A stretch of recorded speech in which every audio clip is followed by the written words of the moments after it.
Assalamualaikum warahmatullahi wabarakatuh.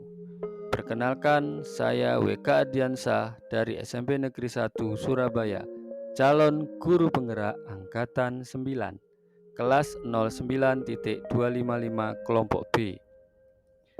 Adapun pada kesempatan kali ini, saya akan membagikan tentang hasil tugas kelompok modul 1.1a 5 ruang kolaborasi. Adapun tujuan dari pembelajaran pada tugas kelompok ini adalah sebagai berikut. Pada kelompok kita, kelas 09.255, kita difasilitatori oleh Bu Heti Yuliani dan pengajar praktek Bu Sofia Stutideni. Kelompok kita terdiri dari saya, Bu Enok Fitria, Bu Nur Aini Widawati, Bu Desi Ika Hirmawati, Bu Dwi Ristiati, dan Bu Mera Puput Putri. Kelompok kita mendiskusikan 3 pertanyaan, yaitu sebagai berikut. Dari pertanyaan yang kita diskusikan ini, kita menyimpulkan bahwa kekuatan konteks sosiokultural di Surabaya yang sejalan dengan pemikiran KHD adalah sebagai berikut. Dalam pemikiran KHD, beliau mengatakan bahwa pendidikan adalah sebuah taman, yaitu tempat persemaian benih-benih kebudayaan dalam masyarakat. Pendidikan dan kebudayaan tidak dapat dipisahkan. Dalam kerangka pemikiran KHD tentang pendidikan, salah satunya adalah kodrat keadaan yang terbagi 2. Pertama, kodrat alam terkait sosiokultural budaya daerah masing-masing dari murid kita yang memiliki nilai-nilai kearifan lokal sendiri. Surabaya memiliki potensi-potensi sosiokultural yang dapat dijadikan sebagai sumber belajar. Yang pertama adalah Surabaya memiliki sejarah perjuangan yang kuat, terutama dalam konteks perjuangan kemerdekaan Indonesia. Semangat perjuangan ini, nilai-nilainya bisa kita ambil untuk diajarkan ke murid didik kita. Yang kedua adalah Surabaya sebagai pusat ekonomi dan industri di Jawa Timur.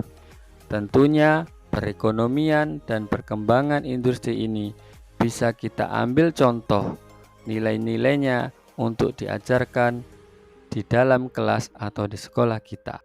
Yang ketiga, pusat pendidikan dan intelektual. Surabaya memiliki berbagai perguruan tinggi dan lembaga pendidikan yang berkontribusi dalam pengembangan intelektual dan pemikiran maju. Hal ini sejalan dengan pemikiran KHD untuk menekankan pentingnya pendidikan, penelitian, dan pengembangan intelektual untuk kemajuan masyarakat. Yang keempat, Surabaya merupakan kota yang beragam secara budaya dengan masyarakat yang memiliki latar belakang etnis, agama, dan budaya yang berbeda-beda. Di dalam diskusi kelompok kita mengambil satu poin penting potensi yang ada di Surabaya, yaitu sebagai kota sejarah perjuangan. Hari Pahlawan 10 November merupakan hari peringatan nasional, tetapi hanya kota Surabaya yang merayakan dengan meriah Hari Pahlawan tersebut, yaitu dengan diadakan parade juang, tabur bunga di Taman Makam Pahlawan, serta upacara peringatan dan istighosah. Hal ini menjadi ciri khas dari kota Surabaya yang sudah rutin mengadakan dari tahun ke tahun. Dalam pemikiran KHD, beliau juga mengatakan pendidikan bertujuan untuk menuntun, memfasilitasi anak untuk menebalkan garis samar-samar agar dapat memperbaiki lakunya untuk menjadi manusia seutuhnya. Kekuatan sosiokultural menjadi proses menebalkan kekuatan kodrat anak yang masih samar-samar. Nilai-nilai karakter yang relevan dengan konteks dan nilai-nilai luhur kearifan budaya di Surabaya. Yang pertama adalah pantang menyerah dan kerja keras. Hal ini dalam konteks Surabaya sebagai sejarah perjuangan. Hal ini mengajarkan ke murid didik kita bagaimana ketahanan dan semangat menghadapi rintangan. Yang kedua, kedisiplinan. Karakter ini tentunya dimiliki oleh seorang pejuang, di mana mereka punya disiplin tinggi dalam memperjuangkan kemerdekaan. Nilai ini dapat membantu murid dalam mengembangkan disiplin pribadi.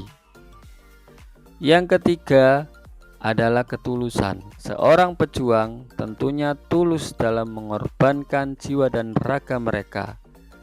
Nilai ini juga bisa kita ajarkan ke murid didik kita dalam membangun hubungan yang saling percaya, di mana ketika kita tulus kepada seseorang, maka hubungan saling percaya akan terbentuk. Yang keempat, toleransi. Dengan Surabaya yang beragam, tentunya nilai-nilai toleransi patut untuk diajarkan ke murid didik kita. Adapun contoh konkret penguatan karakter di kelas dan di sekolah adalah sebagai berikut. Seorang siswa ketika mendapatkan tugas dari pendidik, tentunya mereka harus pantang menyerah dan bekerja keras, baik itu tugas harian maupun sumatif. Selain itu, ketika seorang siswa mendapatkan tugas proyek, maka mereka pantang menyerah, bekerja keras untuk menyelesaikan proyek tersebut. Selain itu, ketika seorang murid mendapatkan tugas mengerjakan sumatif, mereka harus disiplin dalam mengumpulkan tugasnya. Kegiatan pantang menyerah juga bisa terlihat ketika seorang pendidik melakukan tes secara lisan. Kedisiplinan pribadi juga bisa kita lihat dengan siswa yang datang ke sekolah tepat waktu. Contoh lainnya adalah kegiatan drama kolosal Hari Pahlawan. Hal ini sudah dilakukan di November 2022 di SMP Negeri 1 Surabaya. Ini mengajarkan tentang ketulusan dan toleransi, di mana semua siswa membaur di dalam drama kolosal.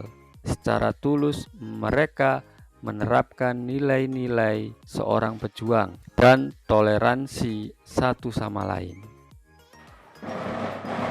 Berikutnya adalah kegiatan pawai Hari Pahlawan dengan tema Pahlawanku, Teladanku. Berikutnya adalah kegiatan outing kelas. Hal ini sudah dilakukan tanggal 16 sampai 17 November 2022, di mana para peserta didik diajak untuk belajar di luar sekolah, mengunjungi Museum Dr. Sutomo, Museum Pendidikan, dan Museum 10 November. Cukup sekian hasil diskusi dari kelompok kita, sehingga bisa saya simpulkan bahwa pendidikan bertujuan untuk menuntun atau memfasilitasi anak untuk menebalkan garis samar-samar agar dapat memperbaiki lakunya untuk menjadi manusia seutuhnya.